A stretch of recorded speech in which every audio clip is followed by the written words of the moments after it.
그날은 제가 3박 4일간의 워크숍을 마치고 예정보다 조금 일찍 돌아온 날이었습니다. 워크숍 기간 내내 아내는 매일 저에게 전화를 걸어왔었죠. 여보, 언제 와? 몇 시쯤 도착해?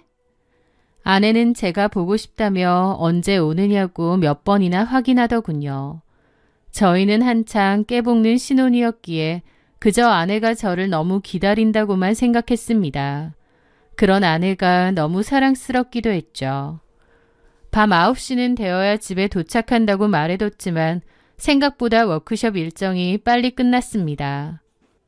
그래서 원래 생각한 시간보다 3, 4시간 정도는 일찍 왔죠. 일찍 온 김에 아내에게 서프라이즈를 해주고 싶었습니다. 동네에 도착한 저는 아내가 평소 좋아하던 디저트 가게에 들러 케이크를 샀습니다. 지금 들어가면 아내가 얼마나 놀랄까 설레는 마음으로 현관 비밀번호를 누르고 조심스레 안으로 들어갔습니다. 그런데 거실이 묘하게 조용하더라고요. 잠깐 나갔나 싶은 찰나 안방 쪽에서 웅성거리는 소리가 들려왔습니다. 통화를 하는 건가 싶어 귀를 기울였는데 놀랍게도 두 사람의 목소리였습니다. 한 명은 제 아내 수정이었고 그리고 또 다른 한 명은 아내의 절친인 은경 씨였죠. 은경 씨는 평소에 저희 집에 한 번씩 놀러 옵니다. 이 시간에 우리 집에 와 있네 생각하며 문을 열려던 저는 문틈 사이로 흘러나오는 두 사람의 대화를 듣고 들고 있던 케이크 상자를 바닥에 떨어뜨리고 말았습니다. 살면서 그토록 충격적인 대화는 처음 들어본 것 같습니다. 지금부터 제가 겪은 기가 막힌 그날의 이야기를 여러분께 털어놓으려 합니다. 제 아내 한수정은 제가 다니는 회사의 주요 거래처 직원이었습니다. 기술 영업직으로 일하고 있는 저는 업무 특성상 수정 씨네 회사에 드나들 일이 잦았죠. 기계 부품 납품 건으로 그 회사에 갈 때마다 담당자였던 수정 씨와 마주쳐야 했습니다. 수정 씨는 화려하진 않지만 단아한 외모를 지녔고 차분하고 일처리가 깔끔했습니다. 그래서 거래처 사람들 사이에서도 평판이 좋았죠.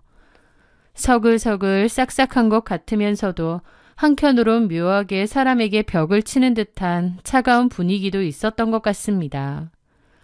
들어보니 회식 자리도 잘 참여를 안 하고 바로 퇴근하는 칼퇴 요정이기도 했고요.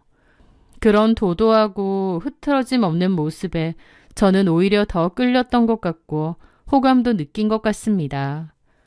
업무적으로 자주 부딪히며 미운정, 고운정이 들 때쯤 제 마음속에선 어느새 수정 씨에 대한 마음도 커져가더라고요. 그래서 저는 큰맘 먹고 용기를 냈습니다. 저기 수정 대리님, 이건 사적인 질문이긴 한데 혹시 주말에 시간 괜찮으시면 저랑 식사 한번 할 수 있을까요? 제 딴에는 정말 용기 내서 한 말인데 수정 씨의 거절은 단호하다 못해 매몰찼습니다. 아, 죄송해요, 준호 씨. 저는 딱히 지금 누군가 생각이 없어요. 아, 혹시 남자친구 있으신가요?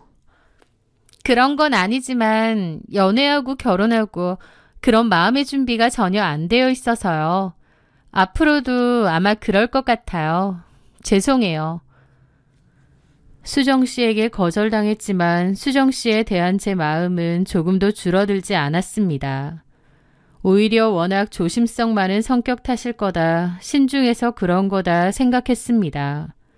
그래서 저는 그녀의 거절에도 굴하지 않고 괜찮아요. 부담 갖지 마세요. 그냥 좋은 동료로 지내다가 나중에 마음이 바뀌시면 그때 가볍게 밥 한 끼 해요. 라며 한 발 물러섰습니다. 대신 거래처에 갈 때마다 그녀가 좋아하는 라떼를 챙겨가거나 비가 오는 날이면 수정 씨의 회사 앞으로 데리러 가서 수정 씨를 집으로 데려다주는 등 키다리 아저씨를 자처하며 묵묵히 곁을 지켰습니다. 수정 씨도 처음엔 좀 불편해했지만 나중엔 그냥 편한 친구 사이로 잘 지냈죠. 사적으로 연락도 하고 커피도 마시고 할 정도로 가까워졌습니다. 그러던 어느 날이었습니다. 회사에서 수정 씨네 아버지 부고 소식을 전해 듣게 되었습니다. 회사 대표로 누군가 한 명 장례식장에 가야 한다기에 당연히 제가 간다고 했죠. 갑작스러운 부친상에 얼마나 힘들까 걱정이 되더라고요. 그렇게 소식을 듣자마자 장례식장으로 달려갔습니다. 상복을 입고 넋이 나간 듯 앉아있는 수정 씨를 보니 너무 안타깝더라고요. 저는 수정 씨에게도 인사를 하고 수정 씨네 어머니에게도 인사를 드렸습니다. 그리고 저는 연차까지 쓰면서 빈소를 지켰습니다. 수정 씨가 여러 번 그냥 가라고 했지만 제가 그냥 있고 싶어서 있는 거니 부담 갖지 말라고 했죠. 넥타이를 풀고 팔을 걷어붙인 채 음식도 나르고 필요한 일이 있으면 제가 나섰습니다. 그런 제 모습을 수정 씨의 어머니가 유독 눈여겨보셨던 것 같아요. 남편을 잃은 슬픔 속에서도 든든하게 딸의 곁을 지키는 제가 믿음직스러워 보이셨던 것 같더라고요. 그런데 그 장례식장에는 저뿐만 아니라 은경이라는 수정 씨의 절친도 와 있었습니다. 은경 씨는 수정 씨의 오래된 절친이라던데 그래서인지 거의 가족처럼 헌신적으로 굴었습니다. 그녀는 수정 씨 옆에 딱 붙어서 수정 씨와 같이 껴안고 통곡을 하고 있는 내내 수정 씨 곁을 지키더라고요. 당시 저는 그 모습을 보며 감탄했습니다. 참 멋진 우정이다 생각하면서요. 그렇게 발인을 마치고 돌아오던 날 수정 씨의 어머니가 제 두 손을 꼭 잡으며 말씀하셨습니다. 정말 고마워요. 이렇게까지 하는 게 쉬운 게 아닌데. 아닙니다, 어머니. 많이 힘드셨을 텐데 마음 잘 추스리셨으면 좋겠습니다. 저는 그렇게 어머님을 위로해드렸죠. 아버지의 장례를 계기로 수정 씨 역시 저에게 큰 의지를 하게 된 것 같았습니다. 그 사이에는 저를 좋게 보신 어머님의 권유도 있었던 모양이고요. 결국 굳게 닫혀있던 수정 씨는 마음의 문이 열렸죠. 그렇게 저희는 본격적으로 교제를 시작하게 되었습니다. 그러면서 저는 아내의 가장 친한 친구인 은경 씨와도 격이 없이 친하게 지내게 되었어요. 은경 씨는 성격도 쿨하고 유머러스해서 같이 있거나 대화를 하면 너무 재밌더라고요. 나이도 셋이서 비슷했기에 금방 친해졌고 영화도 보고 맛집도 다니며 잘 어울렸습니다. 수정 씨랑 둘이서 데이트하는 것도 좋지만 은경 씨와 같이 다니는 것도 나름 재밌더라고요. 이제 은경 씨는 수정 씨의 친구면서도 제 친구기도 했을 정도니까요. 그렇게 1년 반 정도 잘 만나오다가 결혼을 하게 되었습니다. 결혼은 저보다 오히려 수정 씨가 먼저 하자고 했어요.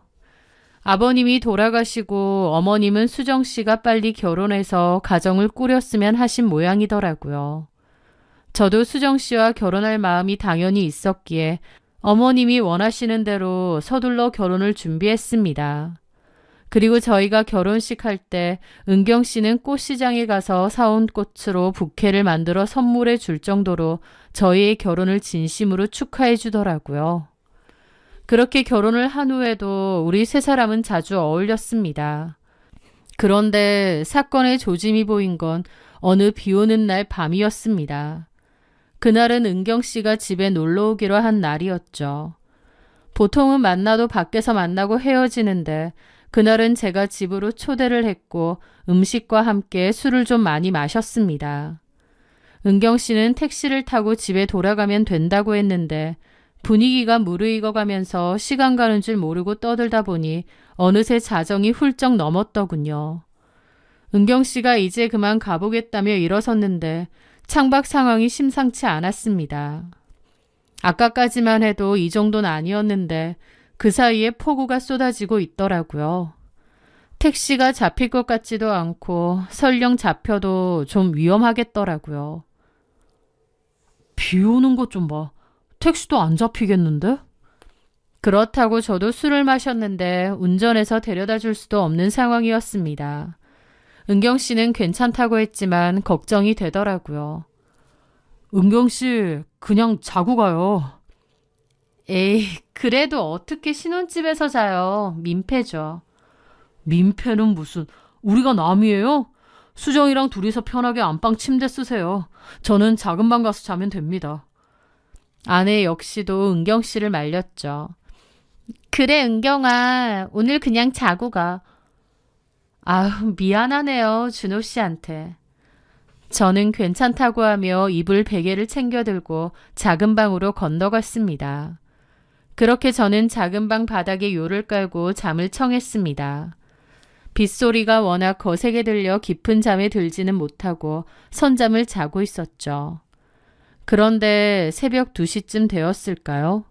끼익 하고 미세하게 방문 경첩이 돌아가는 소리가 들리는 겁니다. 선잠에 빠져있던 저는 그 소리에 설핏 눈이 뜨여졌죠. 그런데 누군가 방 안으로 들어오는 것 같더라고요. 아내인가 했는데 놀랍게도 은경 씨였습니다. 준호 씨, 자요? 잠이 확 달아나더라고요. 숨소리가 닿을 만큼 가까운 거리였습니다. 저는 너무 놀라 반사적으로 몸을 벌떡 일으켰습니다. 안 자는데 이 방에 은경 씨가 왜...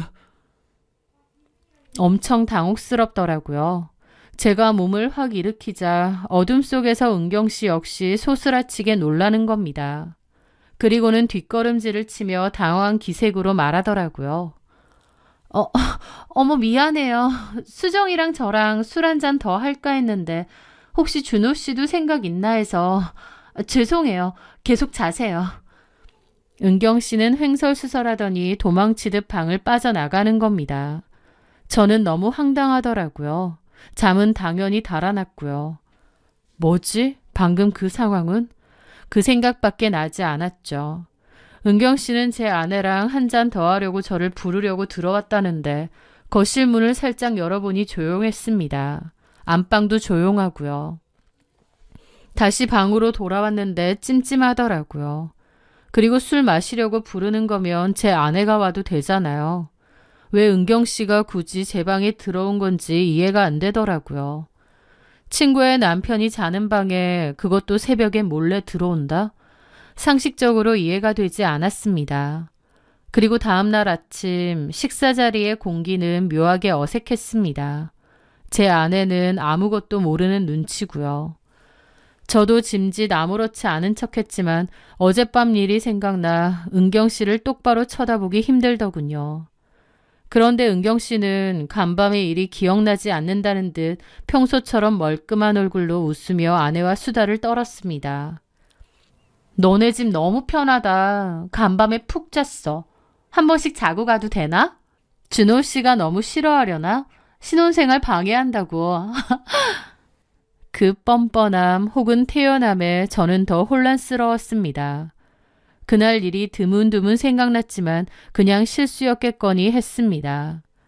아내한테 말을 할까 하다가도 별일 아닌데 괜히 일을 크게 만들고 싶지 않더라고요. 게다가 은경 씨는 제 아내의 가장 친한 친구잖아요. 괜히 안 좋은 감정을 일으키고 싶지 않기도 했습니다. 그래서 저도 그날의 일은 그냥 묻어두기로 했던 거죠. 그런데 그 후로 은경 씨가 저를 대하는 태도가 미묘하게 달라졌습니다. 저를 보는 눈빛이 끈적하다고 해야 할까요? 수정이는 결혼 잘해서 좋겠다. 나도 준호 씨 같은 남자 있으면 바로 결혼할 텐데. 자꾸만 저런 소리를 농담 삼아 하는데 수정이는 웃었지만 저는 점점 불편해졌습니다. 혹시 나한테 무슨 흑심이라도 있는 걸까? 그런 생각마저 들더라고요. 사실 아내와 연애를 할 때 3명이서 친하게 지내긴 했지만 저희 커플 사이에 은경 씨가 낀 거기 때문에 은경 씨는 좀 불편하지 않을까 싶었습니다. 그래서 은경 씨에게 제 친구를 소개해 준다고 했고 실제로 한 명 소개를 해주기도 했어요. 그런데 잘 안 됐다고 하더라고요. 은경 씨가 저희랑 있을 땐 재밌고 활발한데 막상 제 친구랑 소개팅을 하니 떨떠름한 표정으로 말도 단답으로 하다가 일어났대요. 엄청 냉랭했다고. 제 친구가 마음에 안 들어서 그랬나 싶긴 했는데 어쨌든 은경 씨는 딱히 남자친구도 안 사귀는 것 같고 관심이 없어 보이기도 했습니다. 대신 저희 데이트할 때는 자꾸 끼는 거예요. 그런 게 혹시 나한테 무슨 감정이 있어서 그런가 싶은 생각까지 들더라고요. 하지만 저는 아내를 사랑했고 괜한 일로 아내가 오해하는 것은 원치 않았습니다. 그래서 고민 끝에 아내에게 넌지시 말을 꺼냈죠. 저기, 수정아, 은경 씨 말이야. 어? 은경이가 왜? 결혼할 생각은 없대? 갑자기 왜? 아니, 뭐 우리 나이가 이제 막 적은 나이도 아니고. 혹시 은경이랑 같이 어울리는 거 불편해서 그래? 그렇다기보다 은경 씨가 결혼 생각이 있거나 하면 주변에 소개도 해주고 싶고 그런데 딱히 그런 생각이 안 보여서 무슨 이유가 있나 해서. 글쎄, 마음에 드는 사람을 못 만났나 보지 뭐. 그래? 어떤 스타일 좋아하는데? 오랜 친구였으니까 그 전에 은경 씨가 어떤 남자들 만나왔는지 알 거 아니야. 제 말에 아내는 잠깐 생각하더라고요. 그냥 다정다감하고 그런 사람 좋아하는 것 같은데 잘 모르겠어. 아, 그래? 아내는 그렇게 오랫동안 은경 씨랑 친구였다고 하면서 잘 모르겠다고 웃고 넘기더라고요. 아내한테 은경 씨가 이상하다고 넌지시 말할까 하다가 그만뒀습니다. 톡 까놓고 은경 씨와 제가 무슨 사이인 것도 아니고 은경 씨가 저한테 무슨 짓을 한 것도 아닌데 괜히 서로 오해 생기고 기분만 상하게 될 것 같아서였죠. 그러다 그 후 그 일이 터졌습니다. 문제의 3박 4일 먼 지역에서 워크숍이 잡혔습니다. 워크숍 기간 내내 아내는 평소보다 훨씬 더 자주 더 집요하게 안부 전화를 걸어왔습니다. 여보, 밥은 먹었어? 술은 많이 안 마셨지? 돌아올 때 정확히 언제쯤 와? 아, 마지막 날도 일정이 있어서 집에 도착하면 밤 9시 넘을 것 같은데. 아, 그래? 그 전에 좀 일찍은 못 오지? 그건 힘들 것 같은데. 왜? 아니야. 그냥 빨리 보고 싶어서 그렇지. 알았어. 최대한 빨리 가보도록 할게. 그렇게 기분 좋게 전화를 끊었습니다. 아내의 그 꼼꼼한 확인이 저를 빨리 보고 싶은 사랑의 표현인 줄로만 알았습니다. 그리고 워크숍의 마지막 날이 되었는데 원래 있던 일정이 오전으로 당겨지면서 예상보다 훨씬 일찍 끝나게 되었습니다. 그렇게 빨리 집으로 가게 되었는데 아내에게 전화를 걸려다 멈췄습니다. 서프라이즈를 해주고 싶었거든요. 그래서 아내가 평소 좋아하던 디저트 가게에 들러 케이크를 샀습니다. 집 근처에서 시계를 보니 오후 5시더라고요. 원래 도착 시간보다 4시간이나 이른 시간이었죠. 지금 들어가면 수정이가 얼마나 놀랄까 설레는 마음으로 현관문 앞에 섰습니다. 그리고 비밀번호를 누르고 조심스레 안으로 들어갔죠. 그런데 집안이 조용하더라고요. 거실에도 아내가 안 보이고요. 어디 마트라도 갔나 생각하면서 신발을 벗고 거실로 들어서는데 안방 쪽에서 웅성거리는 말소리가 들려오는 겁니다. 아내가 통화를 하고 있나 싶어서 귀를 기울이니 두 사람의 육성이었습니다. 목소리 중 한 명은 제 아내였고 다른 한 명은 은경 씨 목소리였죠. 은경 씨가 이 시간에 왜 왔지? 생각하며 안방문을 열려는데 두 사람의 대화 소리에 제 손이 허공에서 멈췄습니다. 대화 내용이 심상치 않았거든요. 수정아, 너네 남편 진짜 9시에 오는 거 맞지? 몇 번이나 확인했어. 빨라봤자 9시래. 걱정 마. 천천히 있다가. 그래야겠다. 오늘따라 헤어지기 싫어. 나도 그래. 자기야, 이리 와봐. 자기야? 순간 제 귀를 의심했습니다. 친구끼리 장난으로 부르는 호칭이라기엔 목소리에 묻어나는 애정이 너무나 가득했거든요. 이게 뭔가 싶어서 심장이 뛰기 시작하더라고요. 이어지는 은경 씨의 말은 더욱 충격적이었습니다. 근데 너 혹시 남편한테 진짜 마음 생긴 건 아니지? 같이 살다 보면 정든다잖아. 또 워낙 준호 씨가 너한테 잘하기도 하고. 만약 그렇다면 나는 깨끗하게 양보해 줄 수 있어. 네 행복이 우선이니까. 그러자 아내가 1초의 망설임도 없이 단호하게 대답했습니다. 무슨 소리야. 그런 거 절대 아니야. 나는 너밖에 없는 거 알잖아. 그 사람이랑은 엄마 때문에 결혼한 거야. 아빠 돌아가시고 엄마가 나를 너무 걱정하시니까 효도하는 셈 치고 또 남들 눈도 있고 해서 결혼한 거 네가 더 잘 알잖아.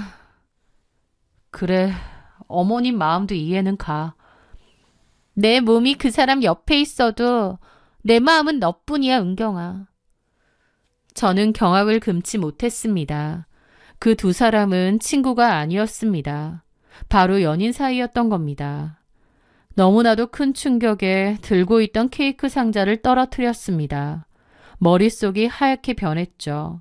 내가 사랑했던 아내가 나를 그저 위장결혼의 도구로만 생각하고 있었다니. 친구라고 했으면서 철저하게 나를 속이고 있었다니.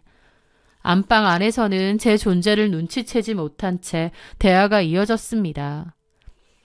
저번에 비 오던 날 너네 집에서 나 자고 갔잖아. 맞아. 그때 참 좋았는데. 준호 씨가 우리 같이 자라고 비켜줘서 한 방에 있었잖아. 그때 너무 좋더라. 한 집에 한 침대에 그러고 있다는 게. 게다가 옆방에 네 남편이 있다는 게 묘하게 스릴도 있고. 맞아. 그렇게 껴안고 있으니까 참 좋았지. 그때 생각난다. 네가 혹시 우리 신랑 안 잘까 봐 감시하러 갔었잖아. 맞아. 자는 줄 알았는데 안 자고 깨서 누구세요 하는데 깜놀했잖아. 심장 떨어지는 줄 알았어. 그래서 우리 그날 그냥 얌전히 잤잖아. 그제야 알겠더라고요. 비 오는 날 새벽 은경 씨가 제 방에 들어와 자요? 라고 물었던 건 저에게 관심이 있어서가 아니라 아내와 스킨십을 하고 싶어서 제가 잠들었는지 확인하러 온 감시였던 겁니다. 제가 깊이 잠들어야 둘이서 안방에서 마음 놓고 뒹굴 수 있었으니까요. 장례식장에서 은경 씨가 상주처럼 울며 보여준 그 헌신적인 행동들도 친구의 우정이 아니라 연인을 향한 사랑이었던 거고, 은경 씨가 결혼도 하지 않고 남자도 만나지 않았던 건 제 아내가 바로 애인이기 때문이었습니다. 저는 그 둘의 사랑 노름에 완벽하게 이용당한 꼭두각시였던 거죠. 배신감에 피가 거꾸로 솟았습니다. 손이 부들부들 떨려 더 이상 참을 수가 없었죠. 안방 문 손잡이를 거칠게 돌려 벌컥 열어젖혔습니다. 이게 다 무슨 소리야? 제 고함에 침대의 풍경이 적나라하게 드러났습니다. 속옷만 입고 서로 안고 있던 아내와 박은경이 비명을 질렀죠. 준호 씨? 여보! 두 사람은 사색이 되었습니다. 박은경도 고개를 들지 못한 채 떨고 있더라고요. 사람을 이렇게까지 바보로 만들어? 내가 니들 사랑 노름에 이용당한 허수아비였어. 어떻게 이럴 수가 있냐고! 저는 정말 눈물이 나더라고요. 아내와 박은경은 허겁지겁 옷을 껴입었습니다. 당장 내 집에서 나가! 다 꺼져버려! 진짜 눈앞에 있는 그 꼴을 보는 게 죽여버리고 싶을 정도로 사리가 느껴졌습니다. 그대로 있다가 무슨 일 날지도 몰라서 다 꺼져버리라고 외쳤죠. 그렇게 두 사람은 허겁지겁 도망치듯 집을 빠져나갔습니다. 저는 그 길로 주저앉아 피눈물을 흘렸습니다. 그렇게 집을 나간 아내는 돌아오지 않았어요. 돌아올 수 없었겠죠. 저도 아내, 아니 한수정의 얼굴을 보고 싶지 않았고요. 그렇게 바로 위자료 소송과 이혼 절차를 시작했습니다. 모든 사실을 알게 된 장모님은 충격의 뒤로 넘어가셨고 병원에 실려가셨다고 하더라고요. 그 후 한수정과 박은경이 장모님을 찾아갔는데 둘 다 꼴보기 싫다고 쫓아냈다고 했습니다. 아내는 저에게 전화해 울면서 사과했습니다. 미안해. 엄마 실망시키기 싫어서 평범하게 사는 것처럼 보여주고 싶었어. 당신한테 정말 죽을 죄를 지었어. 하지만 저는 그 말이 더 끔찍했습니다. 자신의 성 정체성을 숨기기 위해 멀쩡한 제 인생을 기만하고 이용했다는 사실에 치가 떨렸죠.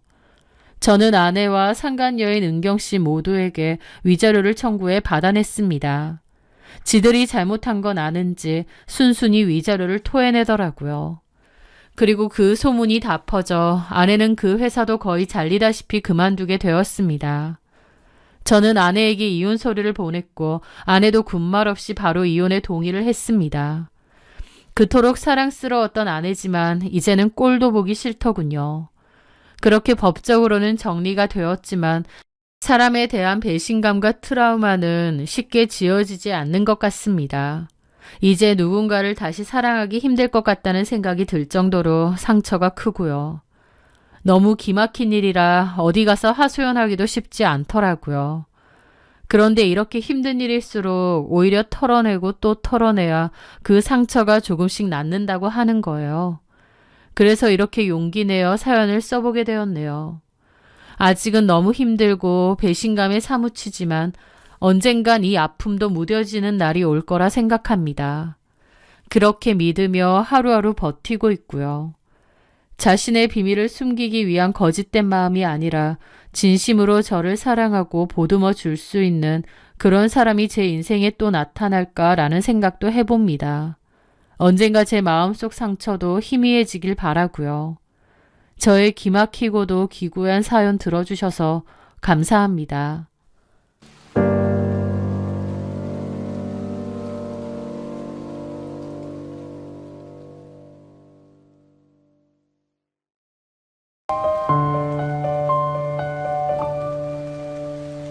안녕하세요. 저는 올해 42살의 여자로 프리랜서 번역가로 일하고 있습니다. 그럭저럭 평온하고 잔잔하던 제 인생에 엄청난 사건이 하나 있었는데요. 그 사건으로 제 인생은 180도 달라지기도 했죠. 저에게 있었던 그 엄청난 사건은 참 작고 사소한 일로부터 시작되었습니다. 저에게는 어떠한 일이 있었는지 그 사연에 대해 얘기해 보려 합니다. 남편 강민우는 6년 전 야심차게 건강기구 쇼핑몰을 창업했습니다. 피땀 흘려 회사를 키웠고 이제야 겨우 자리를 잡아 한숨 돌리나 싶은 때였죠. 저랑도 평범한 부부였고 별다른 문제는 없었습니다. 그러다가 저희 부부 사이에 엄청난 사건이 생기게 되었죠. 모든 비극은 어느 나른한 오후 현관 앞에 쌓인 택배 상자들 중 하나에서 시작되었습니다. 별 생각 없이 상자들을 거실로 끌고 와 칼로 뜯어보던 제 손이 멈칫했습니다. 별 생각 없이 택배를 뜯어 내용물을 꺼냈는데 그중 한 작은 택배에 팔찌가 들어있었거든요. 팔찌를 시킨 적이 없는데 이게 뭐지 싶던 차에 순간적으로 얼마 안 남은 내 생일 때문에 남편이 나를 위해서 서프라이즈로 시킨 건가 라는 생각이 언뜻 스치더군요. 그래서 설레는 마음으로 별 생각 없이 팔찌를 열어봤는데 굉장히 화려한 디자인의 팔찌더라고요. 여러 색깔의 참이 붙어있는 팔찌였는데 딱 봐도 제가 평소에 좋아하는 스타일은 아니었습니다. 그 순간 내게 아니라 택배가 잘못 온 건가? 라는 생각이 들더라고요. 황급히 바닥에 떨어진 택배 상자를 다시 집어들고 찢어진 송장 부분을 확인했는데 주소는 분명 저희 집이 맞았어요. 그런데 수취인이 제 이름이 아닌 거예요. 수취인란에 적힌 이름은 조예진이었습니다. 제 이름은 정민아기 때문에 제 택배가 아니었던 거죠. 조예진이라는 이름은 들어본 적도 없는 이름이고요. 아, 누가 택배 주소를 우리 집으로 잘못 보냈구나 깨달았고 다시 테이프를 붙여 밖에 내놨죠. 잘못 시킨 사람이 알아서 갖고 가겠거니 하고요. 그런데 그 택배 상자는 며칠 동안 저희 집 현관 앞에 있는 겁니다. 오며 가며 볼 때마다 너무 신경이 쓰여서 이걸 그냥 둬도 되나 싶더라고요. 제가 수취인에게 연락을 하려고 해도 요즘 택배에는 개인정보 보호 때문에 연락처 뒷부분이 가려져 있잖아요. 그래서 연락처도 모르다 보니 연락할 길이 없었죠. 아무래도 택배사에 연락해서 오배송 신청을 해야겠다 싶더군요. 좀 귀찮기는 한데 집 앞에 모르는 택배가 계속 있으니 어쩔 수 없었습니다. 그렇게 볼일만 보고 들어와서 택배회사에 전화를 해야겠다 생각하며 나갔다가 들어왔는데 집에 와보니 상자가 없더라고요. 아, 기사님이 이제서야 가져가셨나 보다 생각하며 안심했고 그 일은 제 기억 속에서 지워졌죠. 그렇게 얼마간의 시간이 흘렀을 때였습니다. 저는 남편 회사 근처에서 볼 일이 있어서 갔다가 오랜만에 남편과 점심이나 같이 먹을까 싶더라고요. 그렇게 남편의 사무실로 향했습니다. 몇몇 얼굴을 알고 있는 직원들과 인사를 나누고 사장실로 들어갔는데 사장실에서는 남편이 한 여직원에게 뭘 시키고 있더라고요. 이거 스캔해서 거래처로 메일 보내줘요. 네, 사장님. 남편은 노크를 하며 들어오는 저를 그제야 보더라고요. 아, 왔어? 바빠? 조금만 기다려줘. 저는 저를 지나가는 그 여직원하고도 가볍게 눈인사를 했습니다. 그 여직원은 처음 보는 여직원이더라고요. 그런데 문득 그 여직원이 지나갈 때 제 눈을 사로잡는 것이 있었습니다.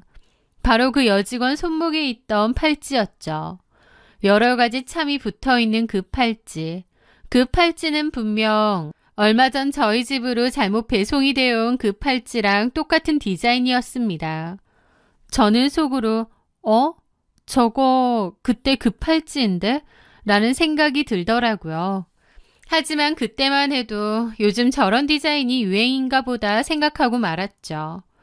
그런데 잠시 후 남편이 그 여직원을 다시 부르는 겁니다. 아, 잠깐만 조혜진 씨. 그 서류 다시 좀 들고 와봐요. 조혜진이라는 이름에 저도 덜컹 하더라고요. 그 여직원 이름이 조예진이라는 거예요. 상자에 적혀 있었던 수취인의 이름이었던 거죠. 그 말인즉슨 저희 집에 오배송되었던 그 팔찌의 주인이 저 직원이라는 거잖아요. 그 순간 기분이 너무 이상하더라고요. 저 여직원의 팔찌가 왜 우리 집으로 배송이 되었지 싶어서요. 저는 조혜진이라는 여직원을 쳐다봤는데 그 여직원도 제 시선을 느꼈는지 쳐다보더라고요. 나이는 20대 중후반 정도 된 것 같고 수수한 외모였습니다. 서로 눈이 마주쳤고 저는 멋쩍게 그냥 미소를 지으며 시선을 돌렸죠. 하지만 제 머릿속에서는 도대체 어떻게 된 걸까라는 생각이 가득했습니다.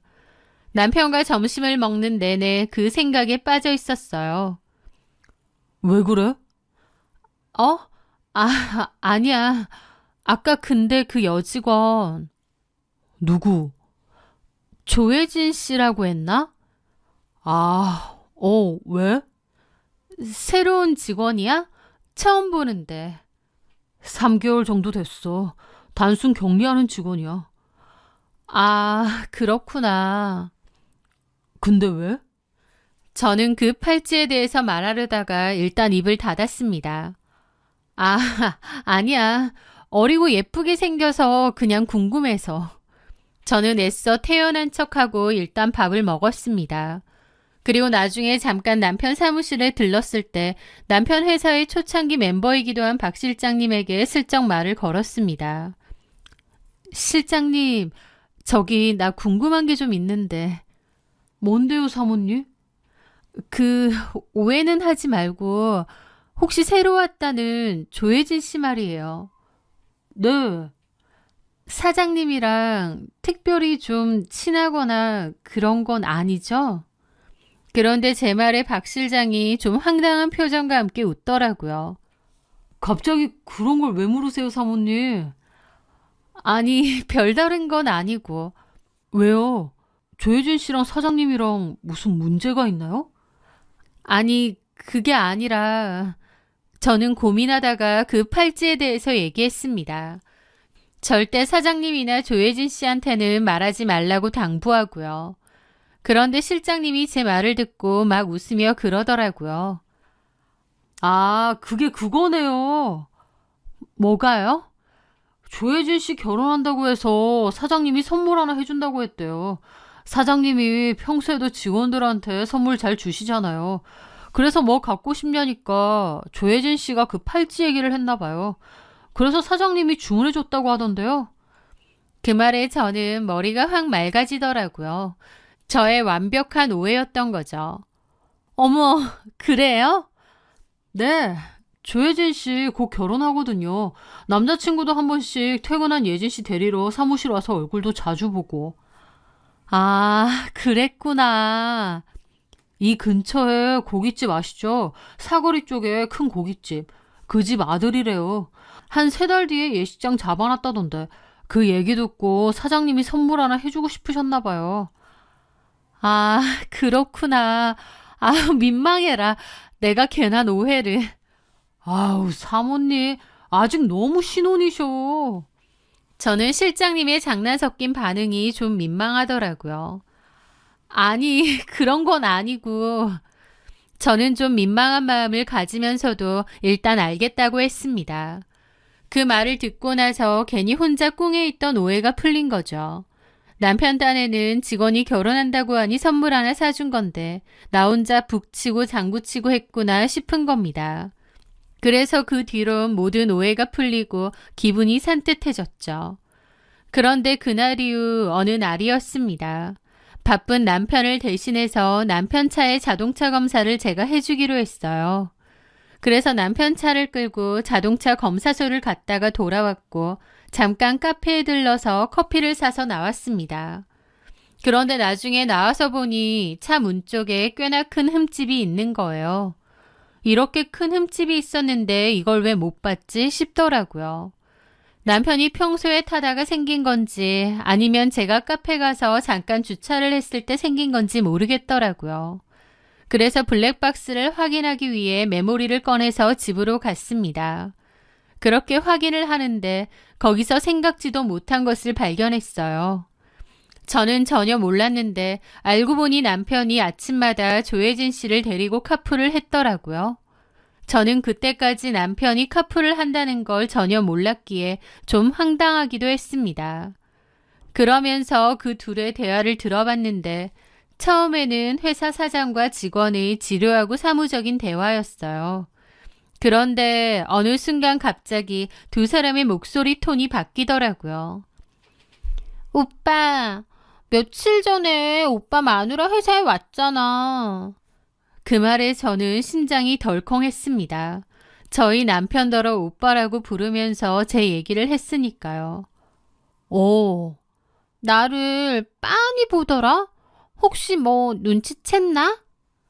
하긴 나한테도 묻던데 자기에 대해서. 뭐라고? 언제 들어온 직원이냐고. 뭔가 촉이 왔나? 생긴 건 그냥 퉁실퉁실한 아줌마같이 생겼는데 촉 좋아, 오빠 와이프? 아닐걸? 그냥 봤을걸? 예진이가 이뻐서? 하면서 둘이서 킥킥거리는 겁니다. 그 대화는 절대 사장님과 직원의 대화가 아니었어요. 어느 직원이 삼촌뻘인 사장님에게 오빠라고 부르며 반말을 하겠나요? 저는 이것들 뭔 사이구나 라는 걸 깨달았습니다. 할지도 박 실장에게는 남편이 결혼 선물을 주는 것처럼 했지만 사실은 그게 아닐 수도 있겠구나 싶더라고요.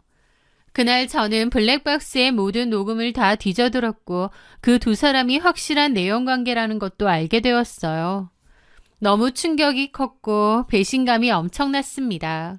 그리고 한편으론 눈앞이 컴컴하더라고요. 믿었던 남편이 외도라니 그럼 이혼해야 되나? 라는 생각이 자동으로 떠올랐거든요. 하지만 애들도 있고 살면서 이혼이라는 건 생각도 못 해본 일이었습니다. 이혼이라는 건 저한테도 너무 무게감이 큰 일이었죠. 그렇다고 이 엄청난 사실을 묻고 지나갈 수도 없었습니다. 그래서 저는 많은 고민 끝에 남편에게 다 얘기하고 경고를 하기로 했습니다. 그리고 남편에게 모든 걸 다 알고 있다고 말하면서 블랙박스 음성도 들려주었죠. 다 아니까 변명할 생각하지 마. 남편은 빼도 박도 못할 증거를 듣고 고개를 숙이더라고요. 그러면서 저한테 정말 미안하다고 자기가 제정신이 아니었다고 빌었습니다.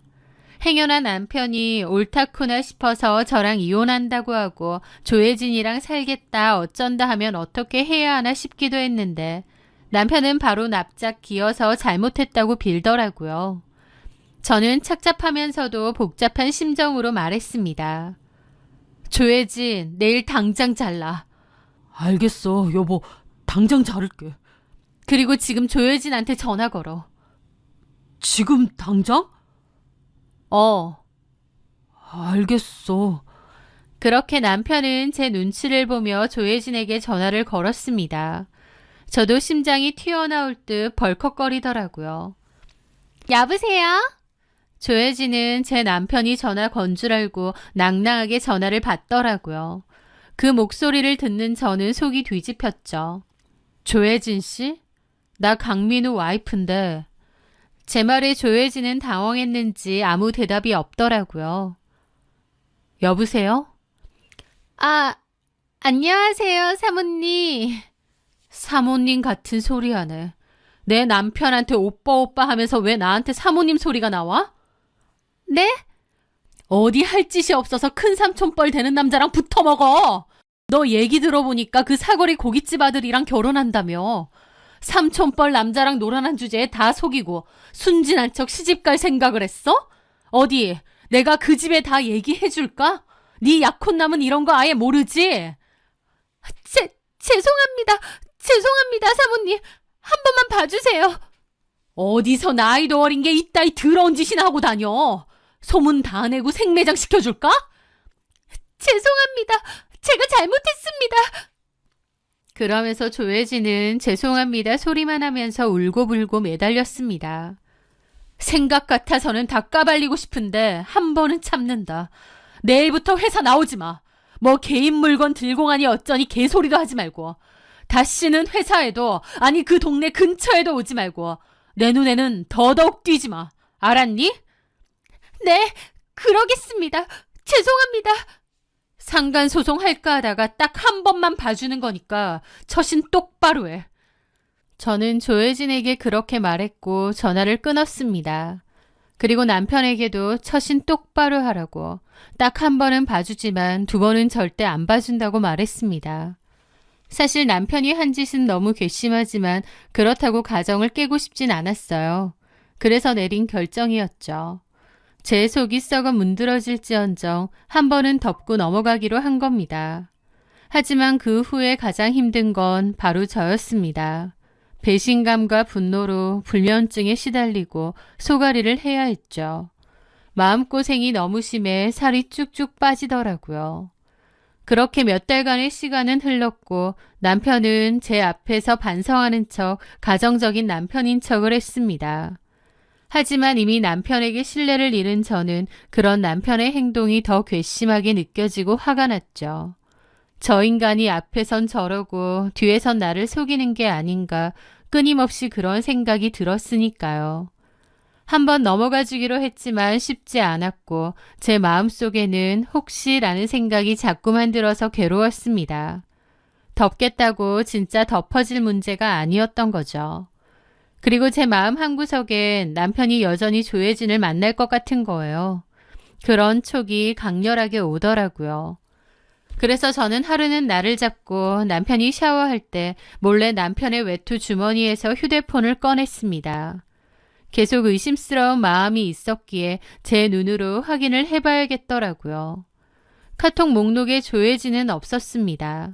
하지만 저는 뭔가 있을 것 같다는 생각에 이것저것 더 뒤져보게 되었는데 다른 메신저 어플에 비밀 채팅방이 있더라고요.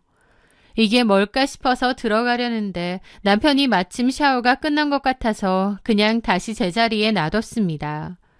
그리고 그날 밤 남편이 잠든 틈에 다시금 남편 폰을 확인해 보았는데 그 비밀 채팅방은 제 예상대로 조혜진과 남편의 채팅방이 맞더라고요. 설마 했는데 정말 조혜진이랑 아직도 연락을 하는 거였습니다. 설마 했는데 남편은 끝까지 저를 속이고 있었던 거죠. 남편은 조혜진을 회사에서 해고했지만 대신 자기랑 친한 친구가 운영하는 사업장으로 재취업도 시켜주었더라고요. 남편은 조혜진과 가끔 따로 만남을 가졌고 조혜진에게 돈도 송금한 내역까지 있었습니다. 돈까지 지어주었던 거죠. 저는 분노가 머리 끝까지 치밀었습니다. 한번 넘어가 준다고 했으면 정신을 차렸어야 했는데 이것들이 또 만나고 있다니 나를 아주 개호구로 봤구나 싶었죠. 저를 얼마나 우습게 여겼으면 뻔뻔하게 아직도 만나고 있을까 싶고요. 저는 조용히 그들의 대화 내용을 제 휴대폰으로 찍어서 증거를 남겼습니다. 그리고 다음 날 그 고깃집을 찾아갔어요. 저는 곧장 카운터로 가서 사장님으로 보이는 나이 드신 남자분에게 말했죠. 안녕하세요. 여기 사장님이신가요? 예, 그런데요. 누구시죠? 예비 며느님 이름이 조혜진 맞죠? 예, 그런데 조혜진 씨에 대해서 꼭 드릴 말씀이 있거든요. 그렇게 그 가게의 사장님과 사모님, 조혜진의 예비 남편이라는 그 남자도 같이 둘러앉았습니다. 예진이에 관해서 무슨 일로 오신 거죠? 조혜진이랑 곧 결혼한다는 분이죠. 예, 조혜진이 제 남편하고 바람을 피고 있거든요. 예? 조혜진 최근에 회사를 옮겼죠. 원래 헬스기구 쇼핑몰 회사에서 일하다가 다른 데로 옮겼잖아요. 그 헬스기구 쇼핑몰이 저희 남편 회사예요. 저희 남편이 거기 대표고요. 둘이서 바람 피다가 저한테 걸려서 회사 잘린 겁니다. 그런데 회사에서 자르고 다시는 안 만나는 줄 알았는데 알고 보니 제 남편이 자기 친구 회사에 조혜진 취업시켜주고 여전히 만나더라고요. 조혜진한테 돈까지 주고요. 말도 안 돼. 예진이가? 제 말에 예비 남편은 충격받은 얼굴이었다가 인상을 쓰더라고요. 무슨 그런 말도 안 되는 증거 있습니까? 예진이가 그럴 리가 없어요. 증거는 차고 넘치죠. 저는 그 자리에서 두 사람의 대화가 담긴 블랙박스 녹음 파일과 채팅 내역도 눈앞에 들이밀었습니다. 그걸 본 조혜진의 예비 시부모도 예비 남편도 충격에 입을 못 다물더라고요. 그 앞에서는 얼마나 착하고 순진한 척을 했던 건지 이런 상황은 눈꼽만치도 짐작을 못한 것 같았습니다. 사장님은 얼굴이 허옇게 질린 채로 예진이 당장 가게로 부르라고 소리쳤습니다. 조혜진의 예비 남편도 넉나간 얼굴로 조혜진에게 전화를 하더라고요. 예진아, 너 지금 당장 가게로 좀 와. 회사 일은 무슨 회사 일? 지금 국외 중에? 당장 오라고! 조혜진의 예비 신랑도 화가 나서 소리를 빽 지르더라고요. 그렇게 조혜진을 기다리면서 아무런 말도 하지 않았고 분위기는 무서울 정도로 조용했습니다. 잠시 후 조혜진이 왔는데 들어오다가 저를 보고 기함을 하더라고요. 조혜진은 제가 자기의 예비시댁 식구들이랑 앉아있는 광경을 본 순간 모든 것이 끝났음을 직감했을 겁니다. 조혜진은 얼굴이 하얗게 질려서 천천히 다가왔고 노여운 얼굴에 사장님이 그러더라고요. 예진아, 이분 남편하고 너랑 불륜 사이라는데 그게 사실이냐? 네? 아니에요, 아버님. 뭔가 오해가 있는 것 같은데. 증거 다 확인했어. 전부 다. 무슨 증거? 말도 안 돼. 너 미쳤어? 너 그런 애야? 진짜 너네 전 사장하고 그렇고 그런 사이냐고. 도대체 왜? 조혜진은 낭패스러운 얼굴로 어쩔 줄 몰라 하더라고요. 그런데 그 순간 조혜진의 예비 신랑이 그러는 겁니다. 너 임신했다고 했잖아. 그 애는 내 맞아? 놀랍게도 조혜진은 임신을 했다고 하더라고요. 아마 예비 신랑만 알고 있고 예비 시부모님은 몰랐던 모양이었습니다. 예비 신랑의 그 말에 조혜진의 예비 시어머니는 입을 틀어막은 채 비틀거렸고 사장님은 분노로 온몸을 부들부들 떨더니 그 자리에서 벌떡 일어나더라고요. 그러더니 조혜진의 팔목을 잡고 따라오라고 했습니다. 조혜진은 울고불고 놓으라고 난리치면서 끌려갔죠. 사장님은 저더러 남편 회사 어디냐고 앞장서라고 했습니다. 그러면서 저도 따라오라고 했죠. 그렇게 사장님은 조혜진을 개처럼 끌고 갔고 조혜진은 놓으라고 소리 지르고 난리쳤지만 결국 그대로 끌려갔습니다. 화가 있는 대로 난 조혜진의 예비 신랑과 그의 어머니도 같이요. 그렇게 거리 한복판에서 조혜진은 가기 싫다고 생 난리를 쳤지만 결국 다 같이 남편의 회사로 갔습니다. 그때 마침 남편 회사에는 중요한 거래처 사장님들도 와 있었어요. 하지만 고깃집 사장님은 사무실 문이 박살나듯 열고 들어갔고 조혜진을 저희 남편 앞에 집어 던지듯 내팽개쳤습니다. 저희 남편도 갑작스러운 상황에 입이 뜨악했죠. 이 개 같은 놈아! 네가 내 며느리를 꼬드긴 그 놈이야? 조카뻘이랑 그러고 싶디? 나이도 먹을 만큼 먹은 놈이 직원 상대로 이렇게 추접스러운 짓을 하고 다녀? 고깃집 사장님의 호령에 사무실은 순식간에 아수라장이 되었습니다. 거래처 사장님들도 다 경악하고 남편은 어쩔 줄 몰라 하더라고요. 누구세요? 뭔가 오해가 있나 본데. 오해 같은 소리 안 해! 분노로 눈이 뒤집힌 사장님은 남편의 멱살을 잡고 책상으로 밀어붙였습니다. 그 사장님은 나이는 많지만 평생 고기 다듬는 일을 하셔서 그런지 풍채도 엄청 크고 얼굴도 무섭게 생기셨더라고요. 멱살을 잡히니 남편도 어쩔 줄 몰라서 버둥댔죠. 남편은 중요한 손님들이 지켜보는 앞에서 변명도 저항도 하지 못한 채 속수무책으로 멱살을 잡혔습니다. 거기 있던 거래처 사장님들은 불쾌함과 당혹감, 호기심이 뒤섞인 표정으로 쳐다보고 있더라고요. 바로 그때였습니다. 이 모든 광경을 망연자실 바라보며 바닥에 주저앉아 있던 조혜진이 비명을 지르고 생난리를 치더라고요. 배가 아프다고요. 처음에는 상황을 모면하려고 그러는 줄 알았는데 얼굴이 정말 핏기 없이 하얗게 질려서 뒹구는 겁니다. 결국 직원 한 명이 다급하게 119에 신고를 했고 조혜진은 구급차 들것에 실려 나갔죠. 나중에 들어보니 조혜진은 결국 유산을 했다고 하더라고요. 그런데 참 기막힌 게 그 유산한 아이가 제 남편의 아이였는지 아니면 조혜진의 예비 남편의 아이였는지는 아무도 모르게 되었다는 거였습니다. 그 일로 제 남편은 공들였던 중요한 계약도 파기가 되었습니다.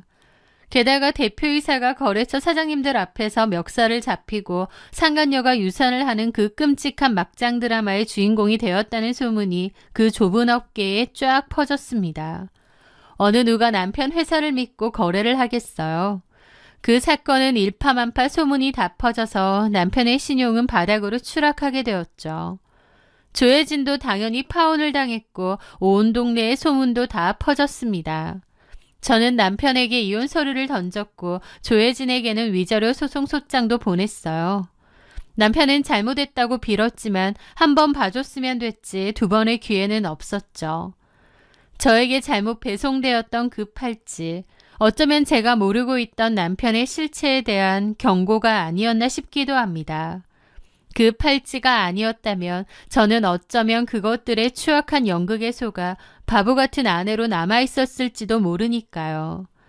남편은 마지막까지 아이들을 봐서라도 한 번만 더 기회를 달라며 제 바지가랑이를 붙잡고 매달렸지만 저는 냉정하게 돌아섰습니다. 저는 이혼 후 재산을 정리해 아이들과 함께 새로운 동네로 이사했습니다. 처음엔 이혼을 하고 혼자 산다는 것이 좀 두렵기도 했는데 남편의 첫 외도를 봐주고 나서 몇 달 동안 지옥에서 살았던 것을 생각하면 차라리 좀 두렵고 허탈한 게 훨씬 낫겠더라고요. 이혼 후 새로운 인생을 열심히 살아가고 있습니다. 이혼 후의 삶에서는 분명 힘든 점, 어려운 점, 서러운 점도 많이 있어요. 하지만 저를 배신한 남편과 제 속 썩어가며 같이 사는 것보다는 훨씬 나은 게 아닌가 싶습니다. 그 모든 힘든 감정들도 저의 홀로 서기에는 다 필요한 과정이 아닌가 싶네요. 제 사연 들어주셔서 감사합니다.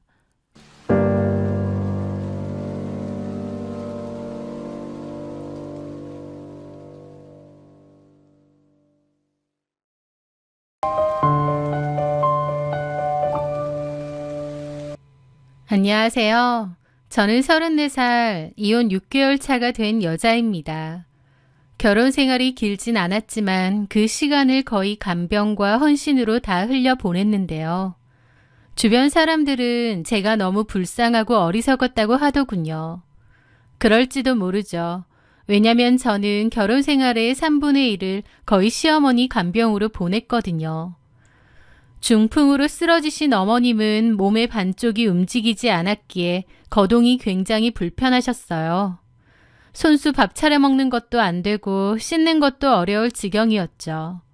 누군가 옆에서 항상 도와드려야 하는 상황이었습니다. 그때 제 나이는 31살이었고 이제 막 결혼을 해서 알콩달콩 신혼생활을 시작해야 했는데 시어머니 곁을 지키기 위해 재택근무까지 신청해야 했죠. 굳어진 몸을 자주 마사지해드리고 매 끼니마다 식사를 챙겨드렸어요. 화장실도 데려다드리고 씻겨드리고 약 챙겨드리고 이래저래 하루 종일 어머님 곁을 지킨 거였죠. 주변 분들은 저보고 대단하다고 어떻게 그렇게 할 수 있냐고 하더라고요. 친부모라도 그렇게 옆에서 간병하는 게 쉽지가 않은데 시어머니를 그것도 결혼 생활이 오래되었던 것도 아닌데 어떻게 그런 결정을 했느냐고요. 어머님에 대한 인간적인 연민도 있었고 또 어쨌든 제가 사랑하는 남편의 어머니기에 저에게도 두 번째 엄마라는 생각이 있었던 것 같기도 해요.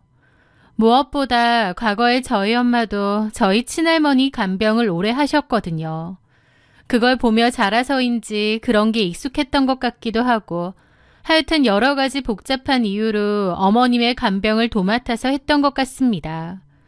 이렇든 저렇든 거동이 힘든 시어머니를 곁에서 돌본다는 것은 누가 봐도 쉬운 일은 아니었을 겁니다. 제가 많이 희생을 해야 했으니까요. 그리고 제 희생에 가장 고마워해야 할 사람도 시어머니와 남편이었겠죠. 하지만요, 그 3년의 세월 끝에 제게 돌아온 것은 남편의 뻔뻔한 외도, 그리고 시어머니의 기막힌 말이었습니다. 3년간 식사 챙겨드리고 씻겨드리고 말동무 해드리고 병원 모셔다니고 제 나름 참 열심히 모셨다 싶은데 시어머니의 본심 앞에서 제 지난 세월이 얼마나 허무했는지 헛웃음이 날 지경이었죠. 이 기막힌 배신극의 시작은 제 결혼 생활이 시작되고 6개월도 안 됐을 그때로 거슬러 올라갑니다. 결혼 반년차 행복해야 할 신혼생활은 어머님이 쓰러지시면서 산산조각 났습니다. 어머님이 중환자실에서 겨우 일반 병실로 가던 날 삼형제였던 남편과 아주버님들은 병실에 모였습니다. 거동이 불편해서 혼자서 사실 수 없는 어머님을 누가 돌보냐는 상의를 하기 위해서였죠. 어머님의 안위를 걱정하기보다 어머님을 떠맡게 될까봐 걱정하며 서로 미루기 바빴습니다. 형님이 장남이잖아요. 아버지한테 유산 받으실 때도 재산 제일 많이 받으셨으면 당연히 형님이 모셔야죠. 남편의 말에 큰아주버님이 소리치더군요. 나는 도저히 사정이 안 돼. 그리고 내가 장남이라서 조금 더 받았다지만 금액적으로 큰 차이도 아닌데 꼭 장남이 모셔야 한다는 법 있어? 둘째, 네가 어머니랑 가까우니까 너랑 같이 사는 게 좋을 것 같은데 마침 재수 씨도 일 안 하고 집에 있잖아. 그 말에 둘째 형님은 발끈해서 따지시더라고요.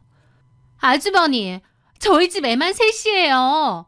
어린애들 챙기는 것도 얼마나 힘든데 제가 집에 있다는 이유로 병수발을 도맡아 하라고요? 저보고 힘들어 죽으라는 건가요? 진짜 너무하신 거 아닌가요? 그리고 저도 몸 안 좋아요. 허리 디스크 심하다고 말씀드렸었잖아요. 내 건강도 안 좋아 죽겠는데 어떻게 다 저한테... 그리고 형님은 뭐 하시고요? 둘째 형님 말에 첫째 형님도 생 난리를 쳤죠. 나도 안 돼. 우리 성현이 고3이잖아. 라이딩 때문에 얼마나 바쁜데. 그리고 건강 얘기하면 내가 더 안 좋아. 나 갑상선 때문에 수술 받은 거 몰라? 그거 다 나으셨잖아요. 동서, 말 그렇게 하는 거 아니야. 갑상선 같은 건 무리하면 다시 심해진다고. 그렇게 다투시더니 문득 저를 힐끔 보시더라고요. 근데 사실 막내 동서가 제일 젊고 건강하긴 한데 아직 애도 없고 그리고 동서일은 재택근무 전환도 된다고 했던 것 같긴 한데 모두가 그럴듯한 핑계를 대며 거동도 못하시는 시어머니를 서로에게 떠넘기고 있었습니다. 저는 아무 말도 안 하고 있었는데 그 상황이 너무 불편하고 서글프기도 하더라고요. 유산 받을 때나 알랑방구지 이럴 때의 자식들에게 철저히 버림받고 병상에 홀로 누워 눈물만 흘리는 어머님의 뒷모습이 너무 안쓰러워 보이는 겁니다. 사실 저도 처음부터 어머님을 모시고 싶었던 건 아니에요.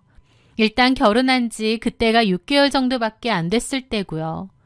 어머님이랑 잠깐 같이 있는 것도 어색하고 불편할 정도인데 어머님을 전적으로 모신다니요. 그것도 몸이 성치 않은 어머님을요. 당연히 불편하고 어렵고 싫은 마음이 더 컸습니다. 그런데 모든 자식들이 다 외면하는 것을 들으면서도 못 들은 척 할 수밖에 없는 시어머니의 서글픈 모습을 본 순간 그 모습에서 몇 년 전 돌아가신 엄마의 마지막 모습이 보였습니다. 저희 엄마도 친할머니 간병 오래 하셨고 참 고생을 많이 하시다가 몇 년 전 암으로 돌아가셨거든요. 너무 갑작스레 돌아가셔서 저희 엄마한테는 간병이라고 할 것도 없었습니다. 그때는 제가 결혼도 전이고 얼마든지 엄마 곁에서 간병을 해드릴 수 있었겠지만 엄마는 암이 발견됐을 때 이미 말기였어요. 그래서 미처 손쓰기도 전에 너무 빨리 세상을 떠나버리셨죠. 저는 그게 너무 한스럽더라고요. 조금만 빨리 발견했더라면 엄마를 그렇게 허망하게 보내지 않았을 텐데 24시간 엄마 곁에 붙어있는 한이 있더라도 대소변 다 받아내는 한이 있더라도 그래도 엄마만 내 곁에 있었더라면 내가 다 도와줄 수 있었을 텐데 라는 슬픔과 안타까움이 너무 컸습니다.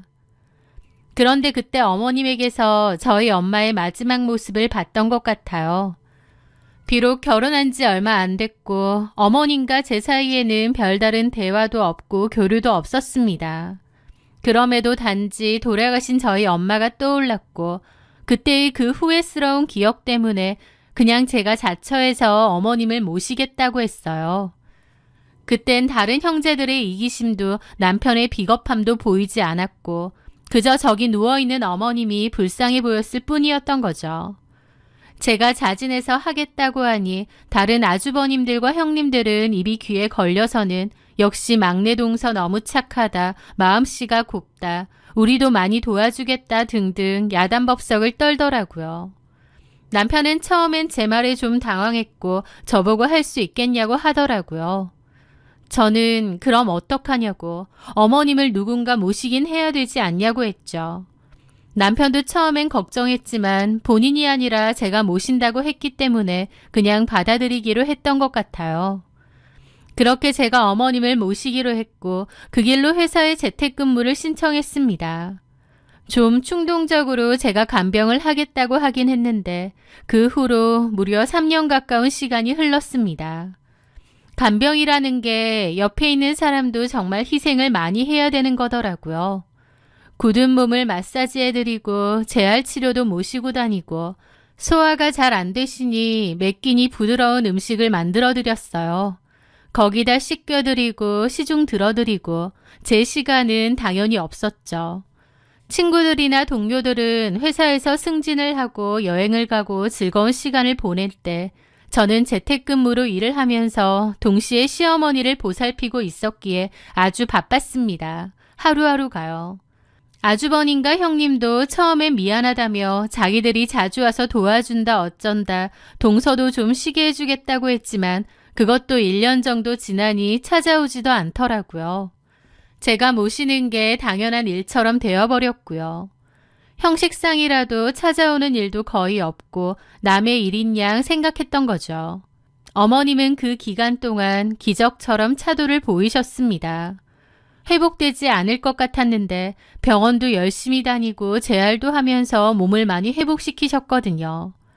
어머님이 처음보다는 훨씬 나아지는 게 보이면서 제 고생도 점차 끝이 나는구나 싶기도 했습니다. 하지만 그동안의 제 희생의 대가는 끔찍한 배신이었죠. 어머님은 몸을 조금 회복하시자마자 가장 먼저 한 행동이요.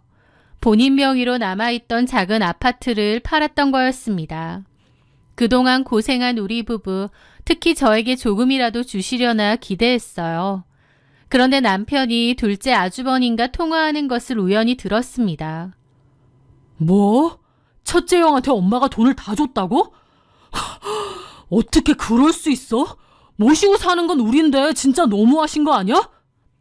저도 그 통화를 듣고 기가 턱 막히더라고요.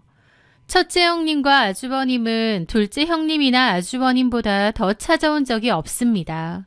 제가 모시기로 한 극 초반에나 좀 오셨지 나중에 나의 발길 끊으셨기에 둘째 형님도 첫째 형님 욕 많이 했거든요.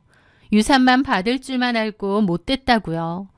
어머님도 그런 첫째 내외에게 실망이 크셨다고 생각했는데 놀랍게도 그 집 판 돈을 큰아들에게 넘겼단 겁니다. 장남이기 때문이래요. 또 큰아주버님이 하는 사업이 잘 안 돼서 어머님께 하소연도 많이 했다고 하고요. 사실 형제 며느리 중 저한테 가장 기막힌 일이 아니겠나요? 실질적으로 간병을 도맡아 한 건 저니까요. 저도 사람인데 당연히 섭섭하고 허무하기도 했죠. 대가를 바라고 시작한 건 아니었지만 좀 그렇긴 하더라고요. 물론 어머님 돈이고 첫째 아들이 힘들어 죽겠다고 하니 외면하기 힘드셨을 거예요. 너무 섭섭하면서도 또 한편으론 그러셨나 보다 이해하기로 했죠. 그런데 정작 황당하게도 남편이 뜬금없이 제 원망을 하는 겁니다. 아니, 당신은 3년 동안 엄마랑 붙어 지냈으면서 엄마 마음 하나 못 얻었어? 엄마가 그동 홀라당 형 줬다는데 아무것도 몰랐어? 라며 답답해하는 겁니다. 너무 황당했죠. 처음엔 어머님이 첫째 아주버님에게 홀라당 유산 준 것 때문에 저한테 미안해서 괜스레 더 저러나 라는 생각도 했는데 가만 보니 아니더라고요. 남편은 진심으로 저를 원망하고 있었던 거예요. 3년간 자기 엄마를 돌봐준 고마운 아내가 아니라 자기 엄마 마음 하나 못 잡고 유산도 하나 못 얻어낸 어리석은 사람 취급을 하는 거였죠. 제가 3년간 어머님 보살핀 공은 그 누구도 생각하지 않았던 거예요. 그러면서 저한테 이럴 거면 뭐하러 엄마 맡겠다고 했는지 라는 소리까지 하는 겁니다. 제가 애초에 뭘 바라고 하겠다는 것도 아니었고 어쨌든 자기 엄마를 그렇게 헌신하며 돌봐준 사람한테 저게 할 말인가요? 너무 기가 막혀 남편에게 울면서 따졌고 그 일로 다투기도 많이 다퉜습니다. 저한테 고마워하고 미안해할 줄 알았는데 오히려 유산 문제로 뜬금없이 저를 원망한다는 사실이 너무 어처구니가 없더라고요. 어머님의 건강이 나아졌지만 오히려 남편과 저는 더 많이 싸우면서 사이가 점점 틀어졌던 거죠. 그러면서 언젠가부터 남편은 밖으로 돌기 시작했습니다. 회사 일이라는 핑계로 외박이 잦아졌고 제 전화도 자주 받지 않았죠. 저는 남편이 딴짓을 하는 게 아닌가 의심이 들기 시작했습니다. 하지만 설마 그러겠어? 생각하며 애써 의심을 지웠죠. 그런데 불길한 예감은 틀린 적이 없더군요. 어느 날 친구에게서 전화가 왔습니다.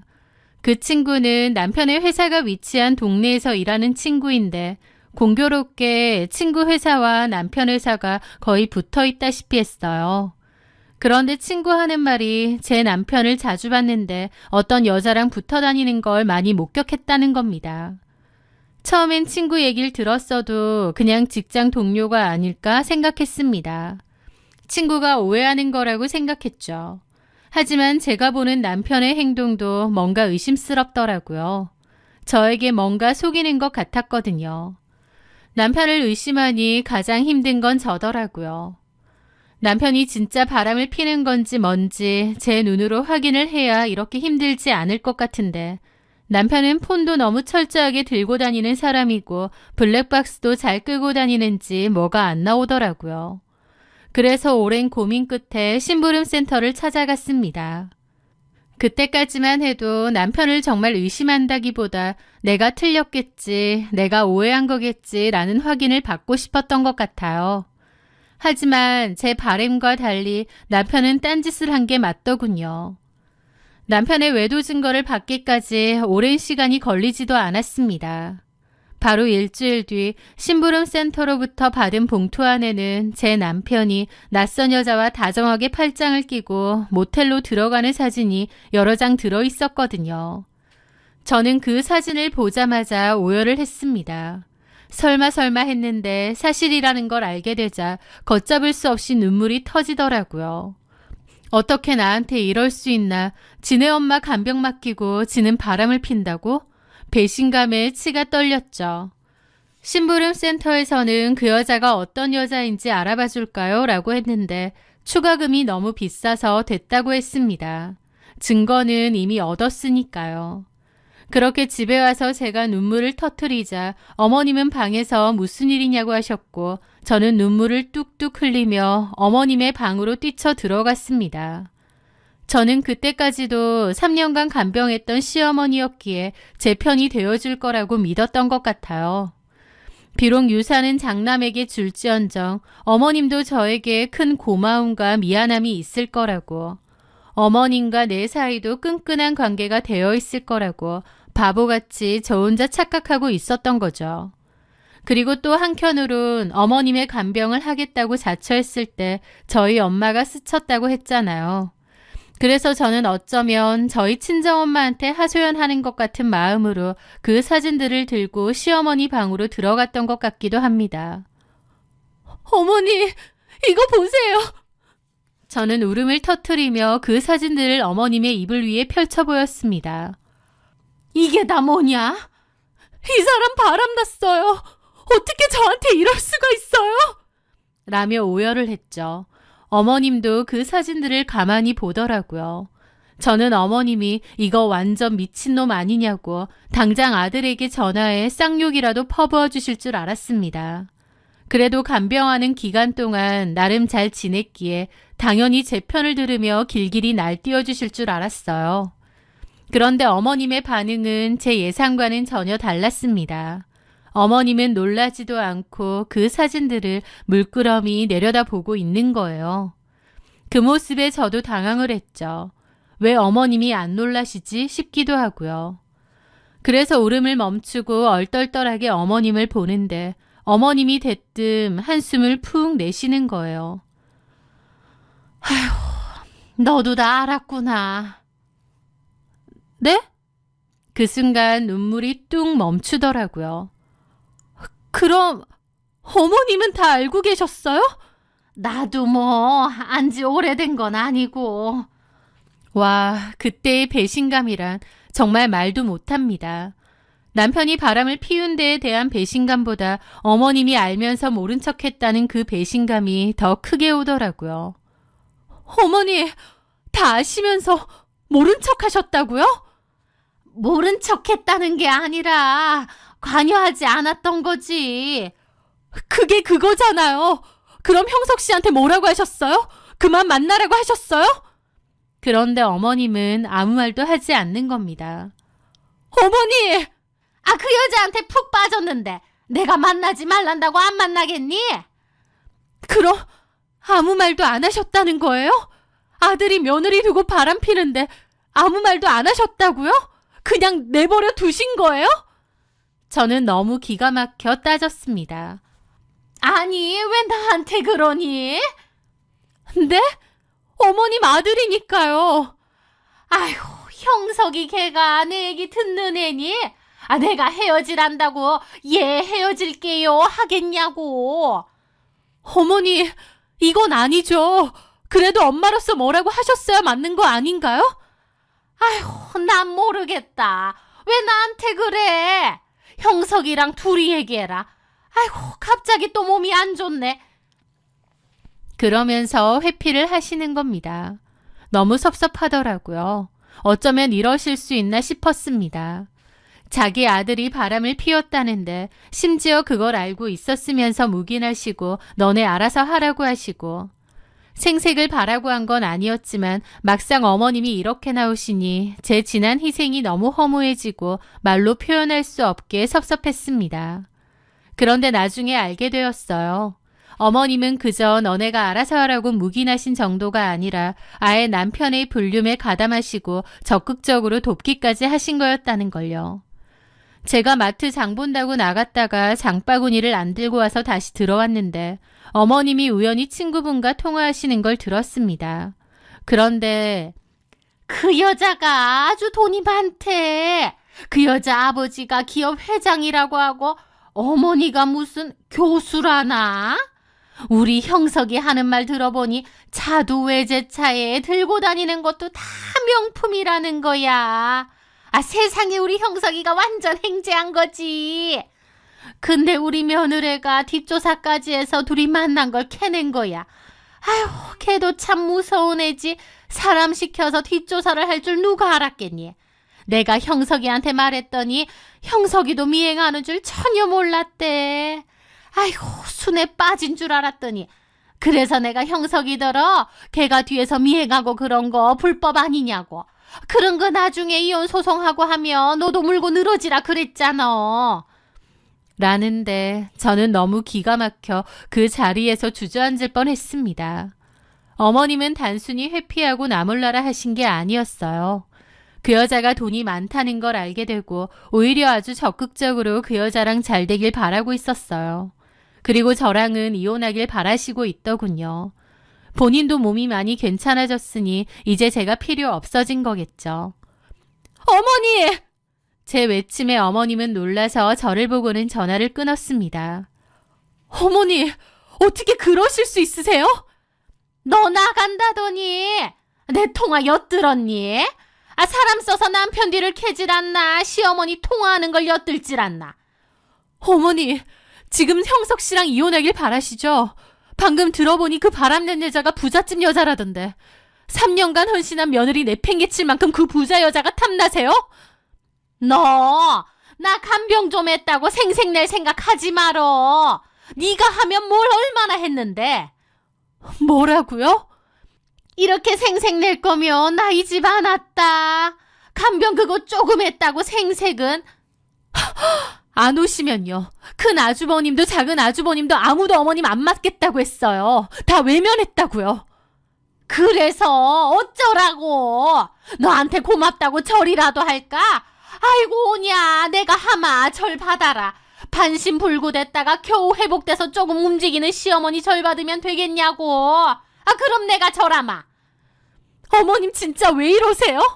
너야말로 생색내지 마. 생색내는 게 세상에서 제일 더러운 짓이야. 아니요, 와이프 놔두고 바람 피는 게 제일 더러운 짓이고 쓰레기 짓인 것 같은데요? 뭐? 쓰레기? 너 말 다 했어? 진짜 이러시는 거 아니에요. 야, 너 같으면 그 부잣집 대단한 여자가 내 아들 좋다는데 이혼남이라도 괜찮다고 자기한테 오라는데 안 옥하겠니? 아, 너 같으면 안 가겠냐고. 네, 저 같으면 안 가요. 사람 새끼면 안 가죠. 지 엄마 3년 동안 간병해줬더니 바람피는 은혜도 모르는 인간이 사람 새끼인가요? 뭐가 어째? 그러면서 당장이라도 저에게 달려들 듯 했지만 몸이 성치 않았기에 그러지는 못하시더군요. 어머님의 눈은 그동안 제가 알던 그 불쌍한 처지의 눈이 아니었습니다. 차갑고 탐욕스러운 뱀의 눈 같더라고요. 저는 그 길로 방문을 닫고 나왔고 어머님은 남편에게 곧장 전화했나 보더라고요. 그날 저녁 남편과 2차전이었습니다. 바람핀 주제에 어찌나 뻔뻔하게 이혼해달라고 나오던지 남편에게 저는 자기 인생을 가로막는 장애물처럼 느껴지나 보더라고요. 이 기막힌 현실에 혈압 올라서 기절할 뻔했습니다. 저는 조용히 이혼 절차를 밟으며 그 부잣집 딸 상간녀에게 소송장을 날렸습니다. 위자료 청구액은 최대 금액으로 해서요. 남편과의 이혼보다 그게 먼저라고 생각했습니다. 변호사님도 그렇게 먼저 하시라고 했고요. 증거가 너무 확실해서 제 승소는 불보듯 뻔했습니다. 하지만 사실 소장을 보내면서도 돈 많은 여자라고 하니 제가 소송 금액에 쓴 몇천만 원 정도는 푼돈이겠구나 싶기도 하더라고요. 그런데 며칠 후 모르는 번호로 전화가 왔습니다. 직감적으로 그 여자구나 싶더라고요.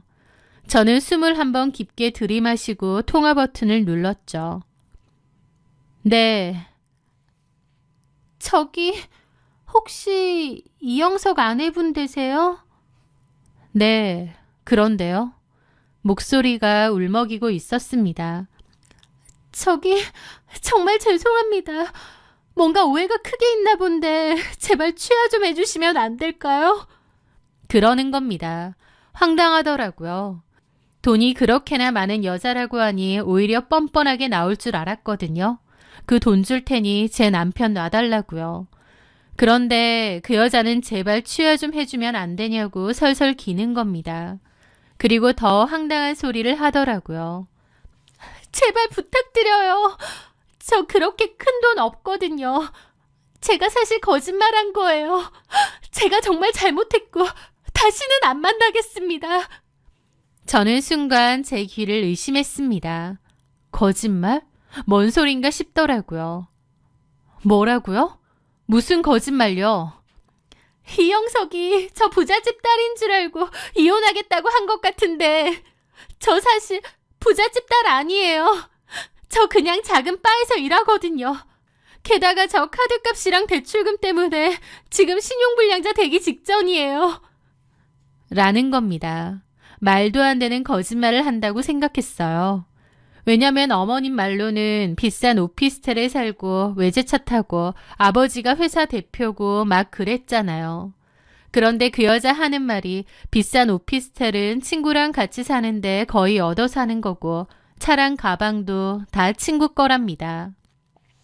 그 친구는 큰 주점을 운영하는 마담이라 돈이 많은 친구라고 하면서요. 오히려 그 여자는 제 남편이 밖에서 허세를 부리고 다니니 돈이 많은 줄 알고 접근해서 만났다는 거예요. 대단한 부자라더니 실상은 신용불량자가 되기 직전인 거짓말쟁이일 뿐이었죠. 그 말을 듣는데 갑자기 속이 시원해지면서 입꼬리가 저절로 올라가는 거예요. 저는 제 휴대폰의 녹음 버튼이 켜져 있는 것을 확인했습니다. 저는 제 눈물을 닦고 세상에서 가장 차가운 목소리로 말했습니다. 소송 취하해 줄게요. 대신 조건이 있어요. 이 조건을 제대로 들어야 소송 취하할 겁니다. 저는 그 상간녀에게 지시를 내렸습니다. 이혼 끝날 때까지 부잣집 딸 행세 계속하세요. 그 인간이 저한테 모든 재산을 위자료로 주게 만들어야 하니까. 네? 하지만 우리 통화 내용 다 녹음되고 있거든. 이것도 아주 소중한 증거가 될 것 같은데 안 그러면 그 정도 위자료에서 안 끝날 것 같거든요. 선택해요. 그날부터 아주 재미있는 연극이 시작되었습니다. 그 여자는 제가 소송 취하해준다는 약속 때문에 여전히 가짜 부잣집 딸 행세를 했고 제 지시를 따랐어요. 남편은 저에게 이혼해달라고 숨이 꼴딱꼴딱 넘어갔죠. 빨리 저랑 이혼하고 부잣집 여자를 잡아야 되는데 저는 이혼 안 해준다 버티니까요. 그렇게 똥줄이 탄 남편은 결국 집을 저에게 넘기기로 했습니다. 저는 제가 원하는 것을 얻어냈으니 이제 이혼해주겠다고 했죠. 드디어 이혼 조정실에 마주 앉은 날 그는 마지막 순간까지 제 속을 긁더라고요. 그는 조정실 의자에 거만하게 기대앉아 다리를 꼬고 저를 비웃는 거예요. 그래, 3년간 우리 엄마 모신값 내가 준 거라고 생각할게. 라면서 무슨 선심 쓰듯 그러는 겁니다. 실상은 제발 이혼 좀 해달라면서 전 재산 다 넘긴 거면서 말이죠. 아무것도 모르는 남편은 조정위원이 보는 앞에서 아주 신나 보였습니다. 이혼이 성립된 그날 모든 서류 처리가 끝나고 저희는 완벽한 남이 되었습니다. 남편은 법원 계단을 거의 뛰어 내려오다시피 했습니다. 그는 나오자마자 신이 나서 상간녀에게 전화를 걸었습니다. 자기야, 이제 다 끝났어. 많이 기다렸지? 내가 얼른 갈게. 좀만 기다려. 그는 저를 한번 힐끗 보더니 조롱하듯 웃으며 자리를 뜨려 했습니다. 저는 그를 불렀습니다. 야, 이영석. 그는 인상을 팍 쓰더군요. 왜? 새 출발 축하해. 내가 마지막 이혼 선물 하나 줄게. 저는 그 인간의 면전에서 제 휴대폰의 녹음 파일을 재생했습니다. 스피커 볼륨은 최대로 키우고요. 그 여자의 목소리가 아주 또렷하게 울려 퍼지더라고요. 이영석이 저 부잣집 딸인 줄 알고 이혼하겠다고 한 것 같은데 저 사실 부잣집 딸 아니에요. 저 그냥 작은 바에서 일하거든요. 게다가 저 카드값이랑 대출금 때문에 지금 신용불량자 되기 직전이에요. 그 말에 전 남편 얼굴이 실시간으로 무너지더라고요. 그 들떠있던 미소가 그 거만하던 표정이 그대로 얼어붙은 거죠. 이게 무슨 소리야? 당신이 그렇게 사랑하는 그 회사 대표 외동딸 목소리지 뭐긴 뭐야. 그 황당한 표정 아직도 생생하네요. 이게 사실이야? 아닌데? 그럴 리가 없는데? 그 여자한테 직접 물어보던가. 근데 상식적으로 생각해봐. 회사 대표 딸이 너한테 왜 관심을 갖겠니? 이제 알았어? 너 제대로 당한 거야. 남편은 제 말에 그대로 주저앉았습니다.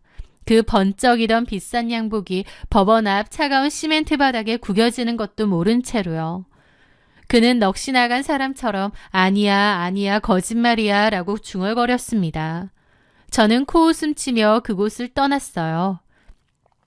남편은 당장 그 여자를 찾아간 모양인데 그 여자는 이혼이 끝났다는 것을 안 순간 바로 잠수를 탔다고 하더라고요. 어차피 집도 자기 집도 아니었고 직장이고 뭐고 다 거짓말이었을 거니까 그 여자를 찾는 게 쉽지는 않았을 겁니다. 그리고 어머님도 그 사실을 다 알게 되었는데 놀랍게도 너무 큰 충격을 받고 쓰러지셨고 다시 반신불구가 왔다더군요. 3년 동안 그나마 회복이 돼 있다가 더 심해진 거죠. 막내 아들은 더 이상 집도 없고 큰아들, 둘째 아들이 받아주겠나요? 어머님은 결국 변두리의 오래된 요양병원으로 가셨다는 소문만 들었습니다. 아무도 어머님을 찾지 않고요. 남편은 저한테 집 통째로 넘기고 그 여자한테 사기당하고 간병한 조강지쳐 버린 게 소문나서 손가락질 제대로 당했죠. 지금은 어디 원룸 하나 얻어서 산다고 하더라고요. 3년 동안 헌신하고 희생한 사람을 나몰라라 한 그들에게는 남은 앞날이 가슴 무너지는 지옥이 되겠죠. 제가 어머님에게 그랬죠. 은혜도 모르는 인간이 사람이냐고. 은혜도 모르고 가당치도 않은 욕심을 부리던 그 사람들. 비록 저도 3년이란 시간은 흘려보냈지만 금전적으로 남은 게 있으니 그냥 간병비 받았다 셈치고 훌훌 털어버리려 합니다. 제 사연 들어주셔서 감사합니다.